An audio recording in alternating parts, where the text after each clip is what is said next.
Hello everyone, welcome to my mini blog. সকালবেলা উঠে পড়েছি। সকালবেলা উঠে তাড়াতাড়ি করে স্নান করে ফ্রেশ হলাম, কারণ আজকে আমরা একটা জায়গায় ঘুরতে যাব, আমি আর আমার বোনেরা। তার জন্য সানস্ক্রিন অ্যাপ্লাই করলাম আর এখানে ড্রেসটা নিয়ে ট্রানজেকশন রিল বানালাম। তারপর হালকা করে মেকআপটা করব, খুব হেভি কিছু করব না, যেহেতু দিনের বেলায় খুব একটা হেভি মেকআপ আমার পছন্দ না। এইভাবে আমি মেকআপটা করলাম আর এই ড্রেসটা নিয়ে কাটিং বিটিং করলাম। রেডি হয়ে আমি বোনকেও তুলে নিলাম রাস্তায়। রাস্তায় যেতে যেতে গন্তব্যে চলে এলাম। এটা আলিপুরের একটা মিউজিয়াম। যারা নর্থ বেঙ্গলে থাকো তারা হয়তো জেনে থাকবে। আমি এখানে ফার্স্ট টাইমই ভিজিট করছি। আমি জানতামও না যে এখানে আসবো, কিন্তু এখানে এসে কিন্তু খুবই ভালো লাগলো। অনেক কিছু দেখার মতো আছে, তোমরা চেক করতে পারো।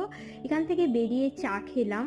তারপর চলে এলাম সিকিয়াঝোড়াতে। এখানে কিন্তু আমার সঙ্গে দেখা হয়েছে অমৃতার। ও স্টার জলসা জি বাংলায় সিরিয়াল করে, তোমরা টিভিতে দেখে থাকবে।